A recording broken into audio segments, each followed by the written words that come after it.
Famous ആകാൻ പല തരത്തിലുള്ള വഴികളുണ്ട്. നന്നായി സിനിമയിൽ അഭിനയിക്കാം, അല്ലെങ്കിൽ റീൽസ് ചെയ്യാം, ഫോട്ടോഷൂട്ട് ചെയ്യാം. അങ്ങനെ ജാനിയമൻ സിനിമയിലൂടെ ഫെയിമായ പ്രാപ്തി എലിസബത്തിന് കൂടുതൽ ഫേമസ് ആകാൻ പല വഴികളുണ്ട്.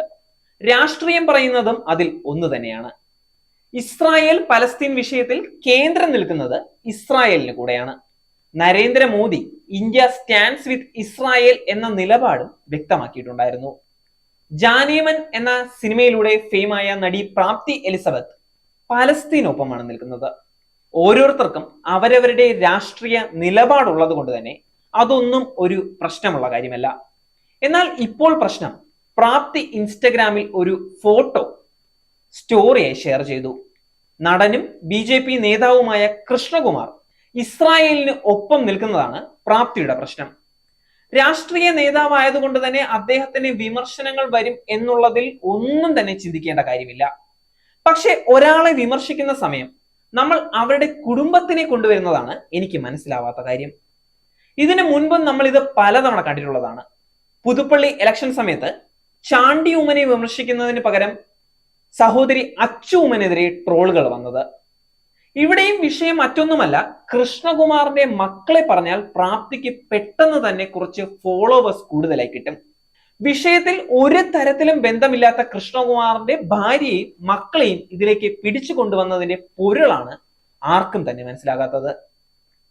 ഇതിനൊക്കെ മറുപടിയായി കൃഷ്ണകുമാറിന്റെ മകൾ അഹാന രംഗത്ത് വന്നിരുന്നു. രാഷ്ട്രീയത്തിൽ ഓരോരുത്തർക്കും വ്യത്യസ്ത ചിന്താഗതി ഉണ്ടാകുന്നത് സ്വാഭാവികമാണ്. എന്നാൽ അത് പ്രകടിപ്പിക്കുന്നതിനായി അവരുടെ കുടുംബത്തെ അതിലേക്ക് വലിച്ചിഴയ്ക്കുന്നത് തികച്ചും അരോചകവും മൂന്നാം കിടയും മാത്രമാണ്. തികച്ചും അടിസ്ഥാനമില്ലാത്ത കാര്യങ്ങൾക്കായി ഞങ്ങളുടെ കുടുംബ ചിത്രവും കണ്ടെത്തിയിരിക്കുന്നു.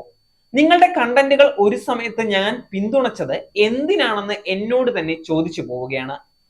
ഈ കാര്യത്തിൽ എനിക്ക് എന്താണ് പറയാനുള്ളതെന്ന് വെച്ചാൽ, നിങ്ങൾ പറഞ്ഞ വിഷയത്തിൽ ഞാൻ എപ്പോഴെങ്കിലും പ്രതികരിക്കുന്നത് നിങ്ങൾ കണ്ടിരുന്നുവോ? പ്രാപ്തി എന്തിന്റെ അടിസ്ഥാനത്തിലായിരുന്നു ഇത്തരത്തിലൊരു സ്റ്റോറി ഷെയർ ചെയ്തത്?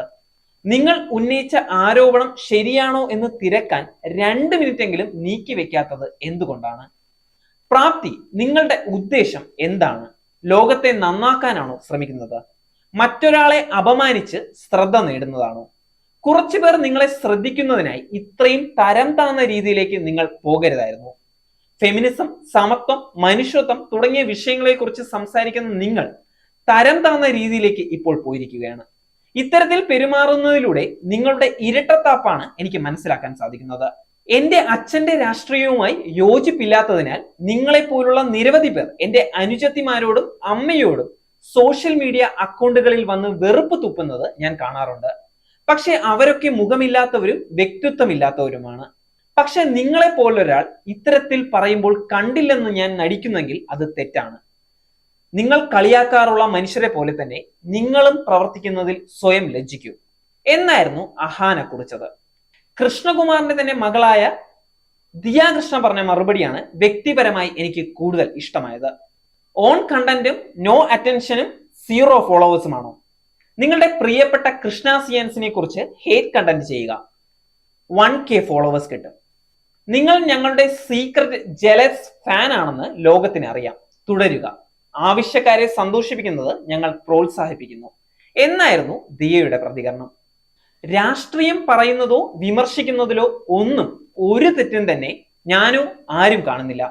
എന്നിരുന്നാലും അതൊന്നും അറിയാതെ അവരുടെ ജോലികൾ മാത്രം ചെയ്തുകൊണ്ടിരിക്കുന്നവരെ വെറുതെ ഇതിലേക്ക് വലിച്ചിഴയ്ക്കുന്നതാണ് തീർത്തും ലജ്ജാകരം. നേരിന്റെ വാർത്തകൾ നിങ്ങളുടെ വിരൽത്തുമ്പിൽ എത്താനായി സാക് ന്യൂസ് ചാനൽ സബ്സ്ക്രൈബ് ചെയ്തും ഷെയർ ചെയ്തും ഒരു ശരിയായ മാധ്യമ നിലപാടിന് നിൽക്കാൻ ഞങ്ങൾ നിങ്ങളെ ക്ഷണിക്കുന്നു.